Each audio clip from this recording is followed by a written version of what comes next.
Hey guys, welcome back. So if you're new to my channel, I'm Shu and I used to talk about makeup. No, I still am talking about makeup items because I have so much of it, but I also want to touch base on my no-buy journey. I want to create this video to help some of you guys out there who are planning to go on this same journey with me, and I am glad that I saw a couple of you ladies who left comments sharing your journeys the same as me, and I felt like I'm not alone at this point. Like, we have a good community, you know, just becoming a conscious consumer and just being mindful of the things that you purchase, because when you declutter items, it can be mentally and physically draining because you're so attached to the items that you have in your collection.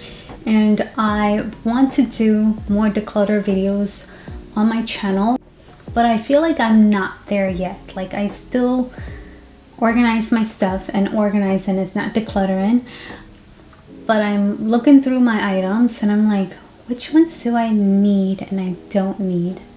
And I felt like I need everything as of right now, and it is a very, very toxic relationship.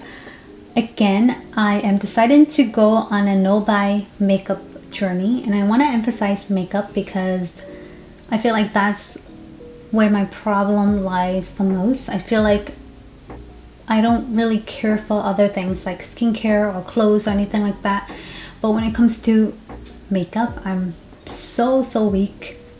Like, every time I see a new eyeshadow palette, I immediately have to look away because I know if I look at it more, if I focus on it, for example, the Natasha Denona's pastel eyeshadow palette, I know that I don't wear pastel eyeshadows, but the more I see reviews on it and videos on it, YouTube videos on it, I feel like I need to have it. So yeah, I have a very toxic relationship with makeup. So I'm creating this video for myself, to help myself, and for those of you who want to go on the same journey as I am for this year and many years to come.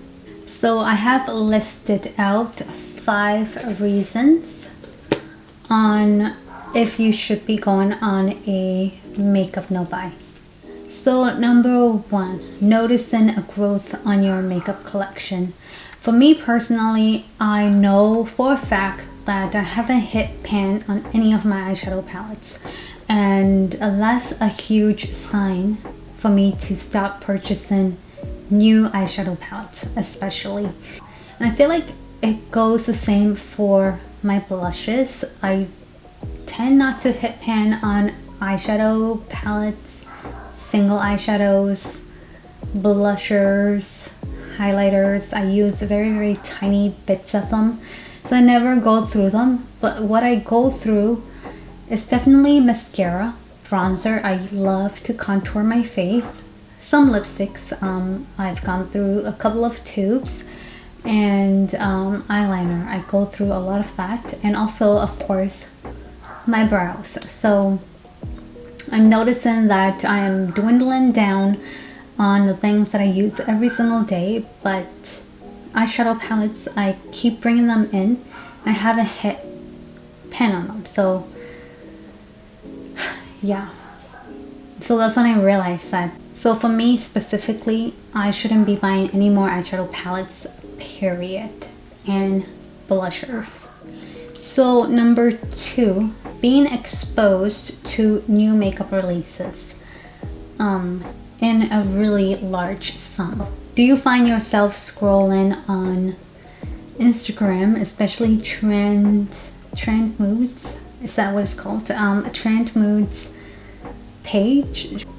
Because she'll be posting so many new releases, and I am always tempted. I get tempted easily. But I'm not going to unsubscribe from her or kind of limit myself to the exposure, because I'm always curious to see what's new out there. I do want to stay on top of these new releases. I want to no. Yes, I can easily become tempted, especially like Sephora newsletters or any makeup newsletters. But I'm gonna try to limit myself and unsubscribe from those beauty gurus who always showcases new eyeshadow palettes especially. So number 3 is forgetting what you already have. And that tends to happen to me when it comes to eyeshadow palettes, not so much so with the blushers or highlighters, but definitely eyeshadow palettes.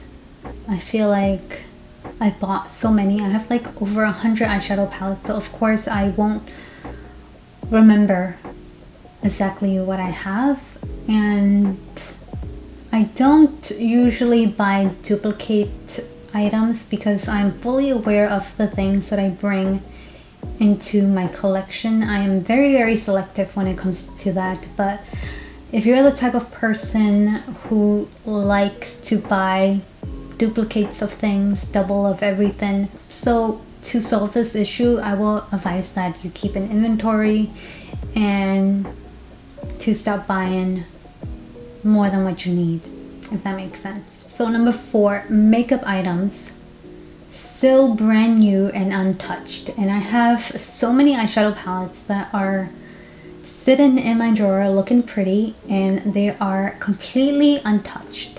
And that's a huge sign that you should be on a no buy here, because you haven't touched any of your makeup products.